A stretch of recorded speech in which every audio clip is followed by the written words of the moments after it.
Oh, good morning, everybody. Yeah, we're starting this stuff back down in the basement again. It's that time of year. You can see quite don't have Simon down here yet. Hoping for one more week of good weather. If things happen and next Saturday is dry, there's a good possibility I'm going to get to the track one more time and try to get that 11-second quarter mile. But if it doesn't, it doesn't. There's always next year. But yeah, you're sitting here looking and I got all this stuff here and stuff here, and it looks like I got Simon's brain spread out back on the table again. I don't. This is actually Hubert's, or hopefully will be Hubert's. Just kind of scrolling the old marketplace there on Facebook, I come across, actually it wasn't, it was actually on one of the Megasquirt pages. This table is shaky. I want to reconsider my filming table. Yeah, someone was getting rid of one of these Megasquirts, and he really didn't know what he had. He picked it up for a Mustang project he was working on, but he decided, I think, to go with Fuel Tech or Holley or something. Which I don't blame him. Those are pretty nice setups. Yeah, so he got rid of this, and he had a whole box of other things here, and I wound up opening it up, and it is actually a Megasquirt 2, which is good because we'll probably, before next spring, have it upgraded to a Megasquirt 3. And the first initial thing I want to do with this is actually probably just run the timing with this, not quite the fuel injection yet. I kind of want to play with the 48 IDAs again, and you know, it's a good idea to get Emily kind of understanding carburetors before we move into the fuel injection. But yeah, it'll be an easy jump from here to there. But yeah, nice thing, like I said, buying. I didn't even think when I bought all this stuff that it came here with the little pigtails for the fuel injectors. And like I said before, when you buy off of V8 guys, you get twice as much stuff as you need. So I actually got 4 extra little clips here, and it did come with a O2 sensor, and or no, that's not an O2 sensor. That's an oxygen gauge, O2 gauge, and it came with an oxygen sensor, which is controlled by old Spartan 2. I've heard a lot of good things with these controllers, so I'm kind of excited to try that out, and hopefully it all works. I got into this board here, and it looks like it's set up for, I believe this is a pulse width, and I don't think we're going to be using that. I think that's a Ford thing. We're going to be using the GM style, so I think I got to reset that up. I got these jumper wires on the bottom here, just kind of going by the manual. I'll show you guys the manual here in a second. That looks like it's set up for a VR sensor, and I'm opting to run, like I do on Simon, a Hall sensor. My understanding, it's a cleaner sensor, cleaner source, not as much noise to interrupt the whole setup. But I know a lot of people, you know, run the VR sensors and have good luck. You're supposed to, I've never really played around with them much, but they got these pods on top here. Those got little screws, and you kind of adjust those to try to eliminate the noise. But yeah, let me open up the manual here, and before I do that, I will recommend, if you guys ever do decide to build one of these or pick one up and wanted to look at it, you know, they got the manual online. Okay, so you can even see the computer. We'll move the camera here in a second. But yeah, they got the computer here.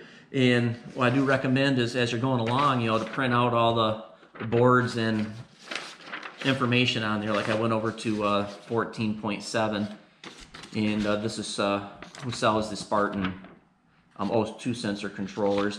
And well, apparently that's the manual, one 8.5 by 11 page. I printed that out so I can save it for later. And this is the actual board and placement, like when you're going through the computer online manual to place all your capacitors and diodes and whatever else goes on this board. I'm not an electrician, so a lot of the stuff is kind of like speaking German to me, but I did manage to build one, and I'm going to take the opportunity to kind of move this one around so we can control a Hall sensor instead of a VR sensor. So yeah, let me get the manual booted up here, and I'll kind of try to walk you through that a little bit.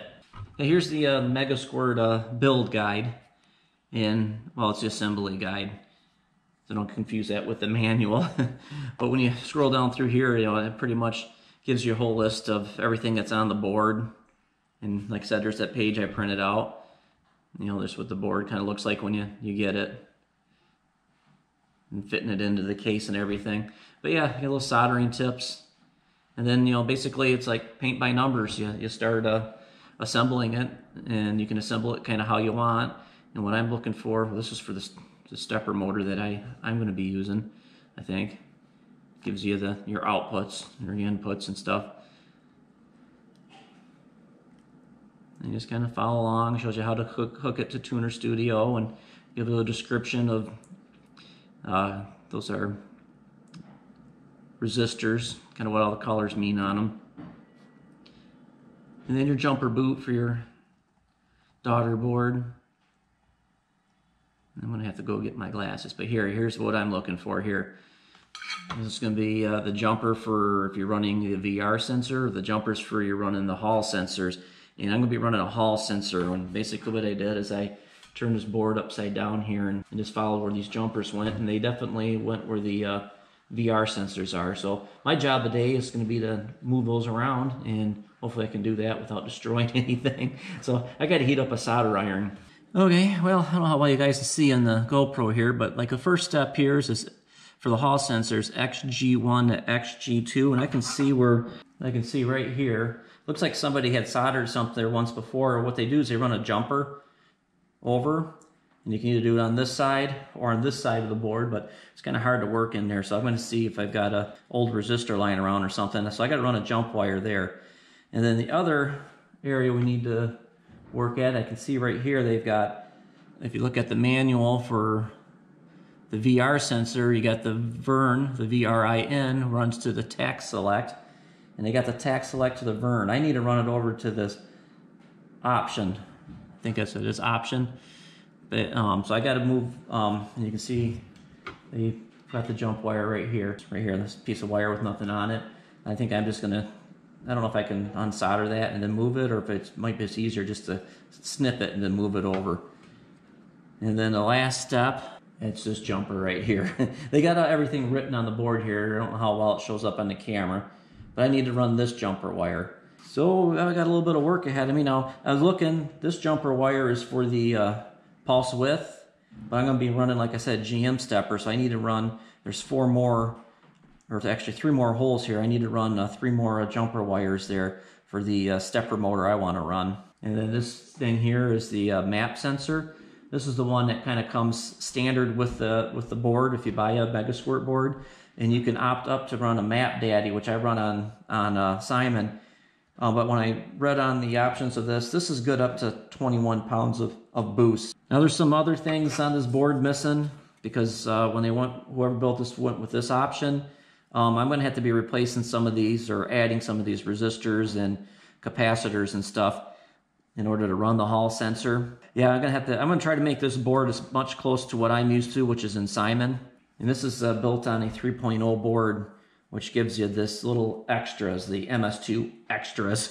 So you can add on things like my car, I've got my launch control added on there. I'll probably skip that, because if we go to the MS3, they actually have an output for launch, or input for launch control. All right, don't laugh at me too much. I know I got the smarticles on, but soldering's not one of my strong skills here. I think I'm going to, well, I got to go find a, yeah, maybe we'll do the easy one first. I don't even have any soldering wire yet. Here's some extra resistors, probably from my previous build, and they always come with the wires too long. Okay, yeah, they come with these extra, I got extra resistors, and they always make these wires a little too long. So what we're gonna do is we're gonna cut this down and use that wire for a jumper. Generally, when you're building a board, you'll have all these little hair things sticking up, and you'll have plenty of extras then. Since it's been several years since I built the board, I don't have any extras. Things I'm going to probably have to do, I don't know if there's enough solder in there. I got to go upstairs and grab some solder, because I left it upstairs. All right, got the solder. And the glasses. And the soldering iron should be hot. Need a third hand. Let's see if I can just heat it up, push it through the board. So it's probably going to be painful to watch, people.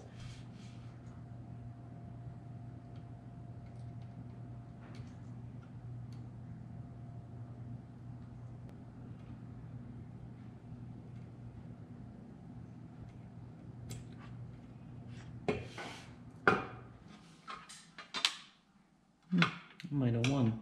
Take a little more solder on there or not. All right, looks like that jumper's good. See my work? This one right there. Now, the next step was option to tack select.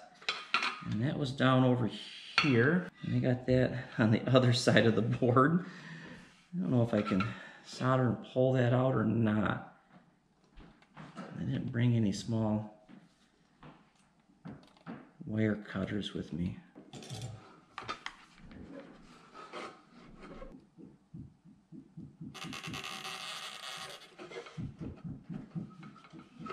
It moved. It said it's the part I need a third hand.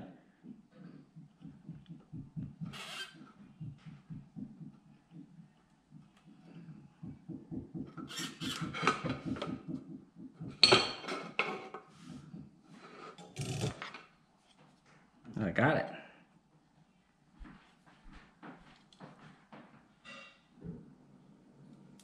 Can I get it back through that hole, the other hole?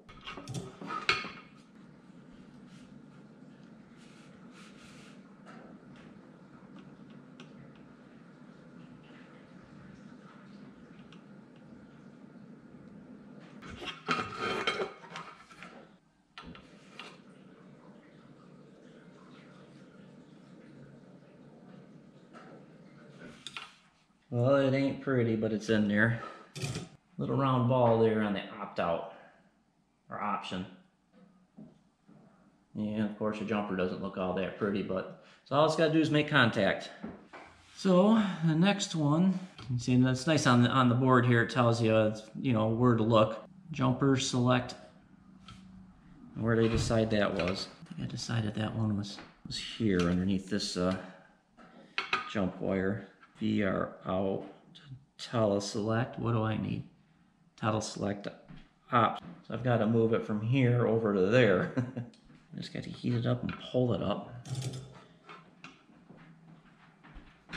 Let's see if I can do 3 hands here and yet still have you guys see it.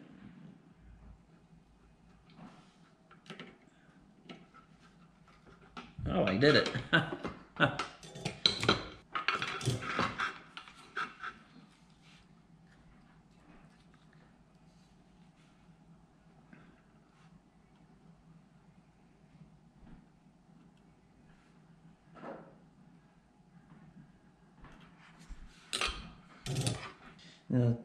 There we go, I got that one done. Trouble with the boards, everything's so close, you gotta make sure you're not soldering 2 things together. All right, looks like my job is done here for today. I hope this was kind of insightful. I know it's a short video and probably probably torture watching me trying to solder things. But yeah, this is gonna be Emily's build here. And I've got to actually sit around here and try to get a parts list together. I got to order a few little things. I did find that I've got a diode, D8 I think it was. I do have one of those. But the parts for these aren't relatively expensive. They're, I don't know, I did one little price list. It was under 10 bucks. Probably cost us as much to ship it. We won't know until I go to order it. But yeah, if you guys like this and you want to see more on Hubert, let me know. I'll continue trying to post some updates every now and then. If not, you can see, you can go to Instagram. My daughter started an Instagram page on the build. It's just like mine, DDK63VW, not DDK56VW. So yeah, go over there and follow along, and wish us luck and give us some words of wisdom if you have any, or just some support. That'd be great. If you are new to the channel and you kind of like this kind of stuff I got going on, yeah, be sure to share, like, and subscribe. Yeah, until next time, keep shifting those gears, keep cruising, and always enjoy the ride. I'm out of here. Before I was just another guy